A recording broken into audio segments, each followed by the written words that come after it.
Welcome to Notification Squad, the show that takes people behind Channel Frederator and puts them in front of the camera to read your comments. I'm Jesse. I'm Adrian. And you might notice that means Kate and Alyssa are not here, because this is the producer special. Just according to Keikaku.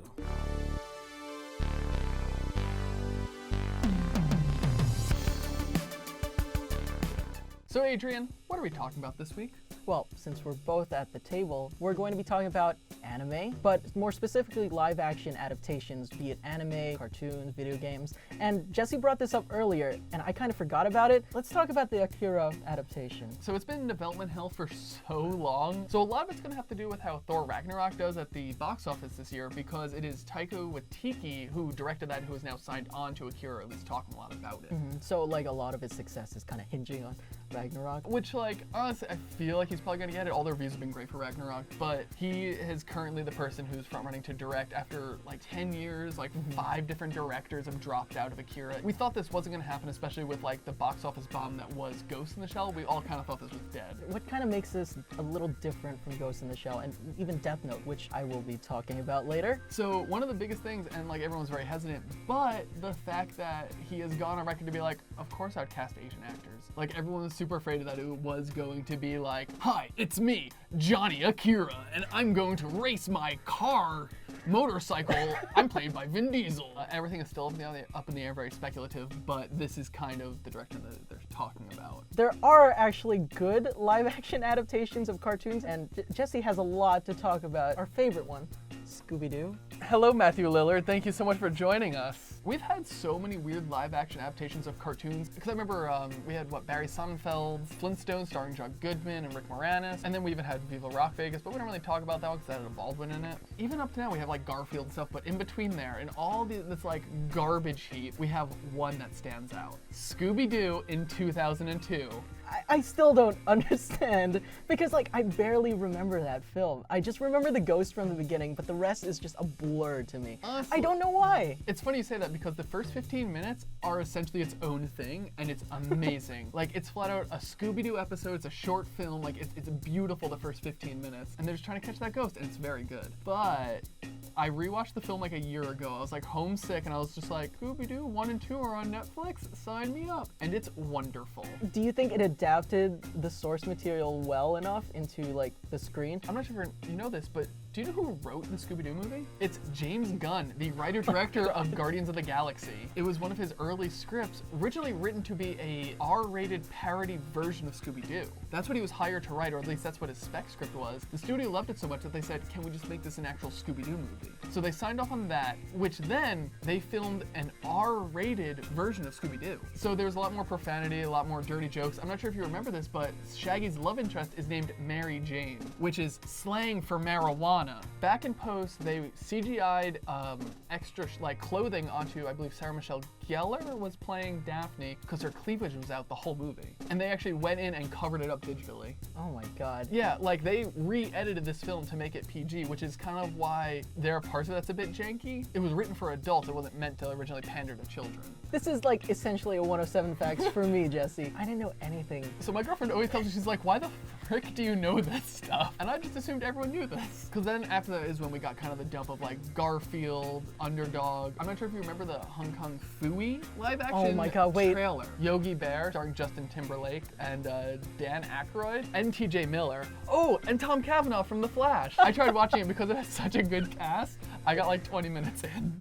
Do you think it adapted the source material well? I think it did. I really think it captured, it was, because it was run through someone who, like, almost like someone's nostalgia goggles of, like, what did this adult, this, like, 20-plus-year-old person who grew up on Scooby-Doo, what did they think of it? We got that, like, 1 in a million, that one time that it really did hit. They've been trying to, like we mentioned, trying to capture that kind of for a while and always failing. The biggest culprit of it right now, going back to what we said before, is Disney. Why are you considering Disney the culprit, really? Because they're the ones who are making all of the money and pouring so much into it that they're almost normalizing and being like, hey, so we can take this old thing that we've done and we've re-released it, 14 times, let's remake it. And so you've watched all of Beauty and the Beast, right? I did watch all of Beauty and the Beast and Cinderella, and recently The Jungle Book, which I thought was really good. I watched the first hour of Beauty and the Beast.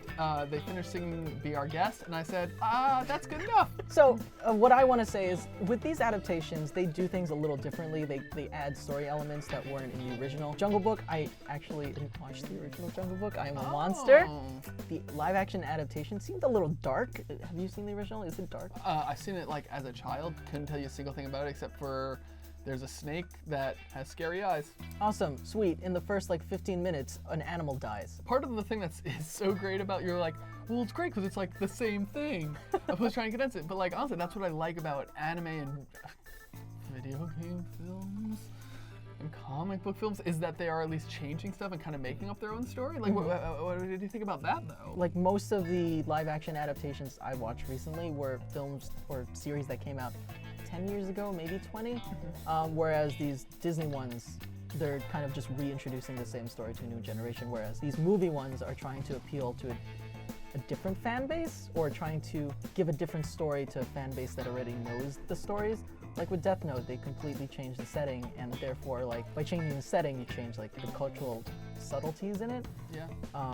The meaning of pretty much any character and motivation is changed by that. I feel like we should also specify the American live action adaptation, yes, not the 4 or 5 that are out in Japan. And like one of the biggest problems is that they're condensing an entire arc into a movie set in a completely different place, and like you barely know these characters because it's different from the original. And I know there's a Japanese adaptation, a series of movies. Well, first of all, none of them are good. So they already got that in common. At least my understanding is that the American one was kind of made to be its own standalone one. The Japanese ones had almost a very clear defining end to each of them. And I want to say there's 4 of them. And by the end of the second one is kind of when we wrap up the main storyline from the anime. I believe it's been a solid like 10 years since I've seen them, and I haven't watched all of the live action TV series that they made. I do recommend watching them because they are such a trip, and the CGI is very, very scary. They both have flaws. They're all bad. I don't know why. Oh, just saying, just because I'm like defending the American version does not mean it's good. Oh, yeah. Like I don't think it's that great. I'm just saying there are difficulties in adapting one medium to another medium. Death Note itself is just its own ball of problems. Is there a good live action adaptation of like an anime, cartoon, or video game besides Scooby Doo? Yeah. That is there, in your opinion? There are fun adaptations like Mortal Kombat, but they're not particularly good. So I do have one.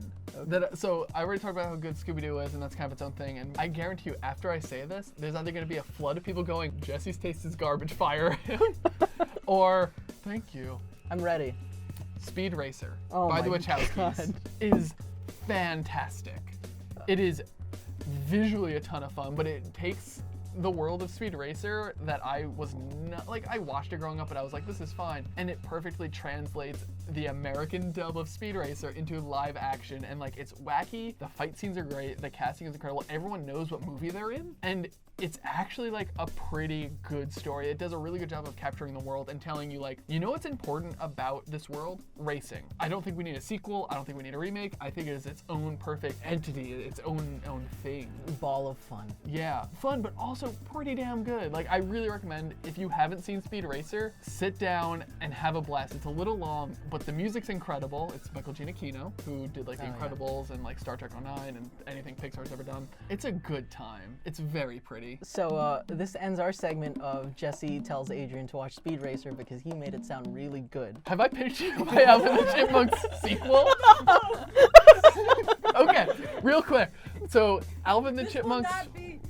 So we're never. Steph, I am so sorry. But that's just our thoughts. Let's know in the pin comment below which like live action video game, cartoon, anime, anything.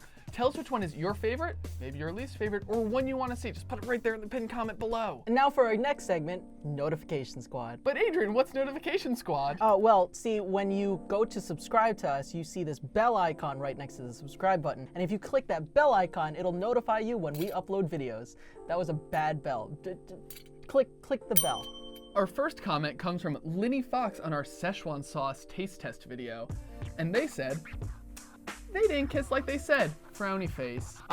We edited that part out. So our next comment comes from Matt Lucas, and it's from our Then versus Now Tom and Jerry. Seriously, the same guy again? No offense, Adrian. Well, offense taken. Yeah, Matt Lucas, don't be a jerk. So Every week we pick a comment of the week, and since this is kind of a special with producers, we decided to have 2 comments of the week. One from me and one from Jesse. Yeah. So Jesse, you want to read yours first? This one also comes from our Szechuan sauce taste test video. Marcus Hillen says, "You guys look like a great value." You guys look like a great value, Good Mythical Morning. All right, Marcus Hillen, you get a pumpkin from our Halloween special. Yeah, it's gonna be rotten by the time it gets to you. Marcus Hillen, you owe us a badge. Send it over. Next comment. Yeah, what's your award? So, my award is kind of a little special to me. Chronic Pavilion says, "Is this the same voice I hear from the channel Slightly Otaku? I was wondering what happened to that channel." For those of you who don't know, I used to run a really small anime channel back in the day where I talked about, unboxings, reviews of anime. And this guy found me. This is kind of amazing. He gets a badge. He gets Marcus Hillen's badge. He gets Marcus Hillen's badge because Marcus Hillen gets a pumpkin. In his defense, we do have a cardboard TV. Thank you so much for watching this episode of Notification Squad. Let us know in the comments below what you thought. Did you like us? Did you hate us? And what do you want to see in season 4 of Notification Squad? Do you want to see more of us? Do you want to see more of The Office? Just go to the pinned comment down below and let us know. And subscribe and hit that bell icon to become part of the Notification Squad so you get alerted every time we upload a video, which is 7 days a week. And remember, Frederator loves you. Hey there, my name's Marley, and I'm here to read next week's schedule. Monday, welcome to the Wayne reference. Tuesday, 7 Pokemon I Choose Fact. Wednesday, Ben vs. Now, American Dad. Thursday, a Hey Arnold Theory. Friday, 107 more Boondocks Facts. Saturday, more Pokemon references. Bye!